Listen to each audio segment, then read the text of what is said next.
street food in Mexico City. So I want to show you how to do fresh corn like tortillas. But really, it's not, it's a version of a tortilla. It's called Gorditas, or it's many names really, or pellizcadas, which means pinched. So I'll show you how. I want to show you first what you need to get, and it's simpler than you think, and it's all available in a lot of like places. So this is the one you're gonna get. This is even Quaker oats.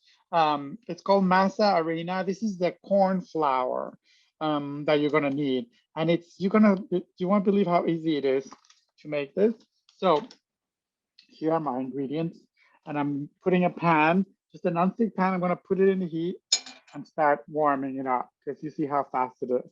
I'll give you the explanation of all the ingredients once I start my dough. But look what the dough is going to be. It's 1 cup of, you actually can follow easily the instructions on your package, but this is like about 1 cup of the Masa Harina. And then I don't even put, you're going to put like about 2/3, and maybe you'll need a little bit more, you'll see, of water. It can be warm, slightly warm, or lukewarm water. Get your wooden spoon, and you're going to mix it. This doesn't even need to rest, doesn't need to mix a lot. See how I start kind of like coming out of the sides from my bowl? This is it. So you can obviously do a bigger amount. This is just a relatively small amount, but this is our masa. So this is time to get our hands on the dough. I'm gonna put it right here. And you doesn't even really need a lot of netting, but you can just make your bowl. So now you're just gonna grab, you can even grab like a spoon and grab, say, almost like a, what is it, like a golf ball, like that. And just with the palm of your hands, you're gonna press them very lightly, maybe with the heel of your hand. These are actually small. It's really like you have 3 of these as a nice lunch. You'll see how we go. So now we made, doesn't even have to be perfect at all. Don't sweat it. Just like that, okay? And then just like that, we're gonna put them in my pan, which is nice and hot. See, it's not even very thin. It's not like a tortilla thin, definitely not. You'll see why in a minute. So pop them in there. I'll do another one so you can see. Again, you can measure it with a spoon, roll it. They don't have to be perfect, so make sure it's just easy. Make a ball and press. You can make them really small. You can make like much bigger ones and then just have like a serving one. I like them a couple. So we'll do that. So now so I'll pop it in here. Even if it breaks a little bit, this dough is really forgiving. You can just press it again, mix it. You can just play with it and back in there. So now I have my 2 things there. So before I continue, I just want to show you, in case you wanted to do tortillas. I'm not going to go all through the process, but it's the same thing. So make your maybe a little bigger amount. I'm going to put the rest of the dough here. So you'll do this. But for this one, you can, I mean, if you're really good at it, you can just toss it and press it really, really thin. But what people really use when you're making homemade tortillas is this little presser. See how it looks like. You line it with a plastic bag, just like that. And then, you know that little ball that you did? So you're gonna press it. So this looks like this without it. So it's just a perfectly flat round. So you put it slightly, not in the dead center, slightly above. Then you cover it with your, I did one earlier. You cover it with the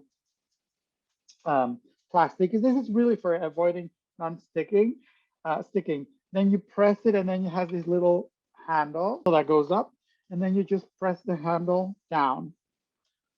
That's it. It doesn't need a lot. So see how now it's nicely pressed, our tortilla. And then I'm gonna try to show you how So you have to be careful because it sticks, obviously, but this has nothing in it. It's just the flour and water. So you can just put it like that in your hand. And then with like a flick of your hand, you're gonna go into the pan. The pan is hot and just do it like that. So flip it like that. And then there is the tortilla. I've did a few before, so you can have different shapes and sizes. I do a little long one. So these are also a little thinner, which is fine. And then you can, the best ones are obviously the really fresh ones. You do them right away, you eat them, you sit down and you eat. But if you want to get and invest in one of these pressers, they're great.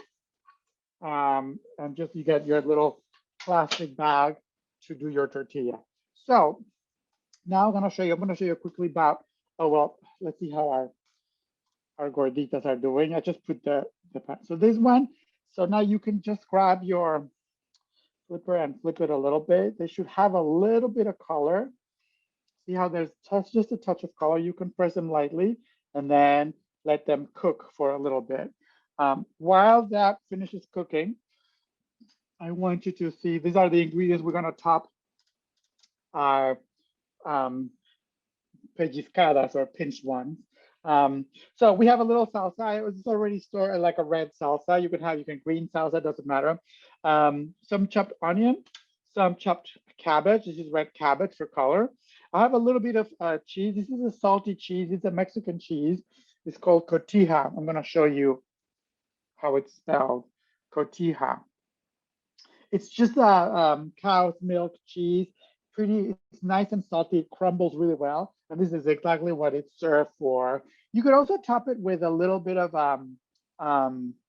shredded chicken. You can just put a couple of this. This is a great example. For example, if you're going to eat some chicken or something like that, you could just add just a little bit on top and it's fine.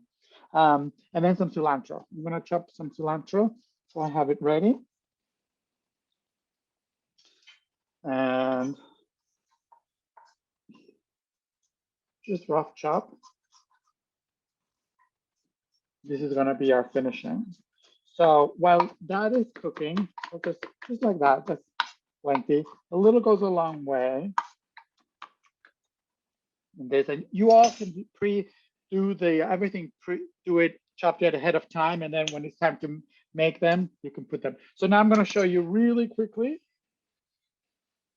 how you finish the gorditas or the pellizcadas. So now I'm going to grab them. They're a little soft still inside, and that's key. So I'm going to remove them. You can let them cool just a little bit, but not too much. And I can flip the tortilla. This is almost done. I'm going to move this out of the heat because it's getting hot. So now to finish this, so this is the key, and you will need to just do it as still before. It's not fully cooked yet. It still needs a little bit longer, but this is the perfect time. That's when you pinch the sides, just like this. So it'll be hot, but do it quick. So what you're doing is a little bit of an edge, and you'll see why, because that'll help for the filling. That's how you do it. And so you see it's like a light edge on it. Same thing with this. We're going to do it. Just pinch it from the center out really quick because it is hot. And so now that you've pinched them, so you can basically put them back in the pan. Now flipped with the pinch side down. So it'll continue cooking for just a little bit.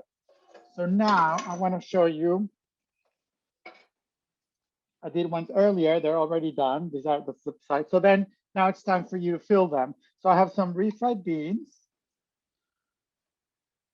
And this is in a hot pan.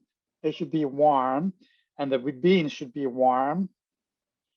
Then just dress them with a little bit of the beans.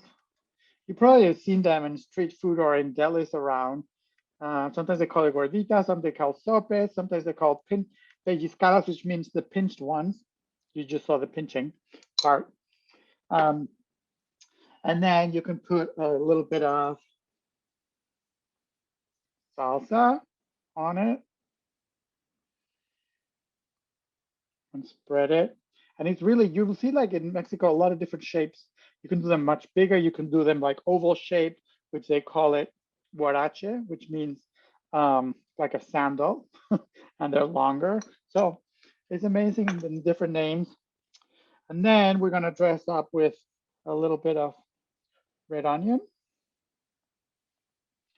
These are for obviously for flavor, a little bit of crunch from the the cabbage.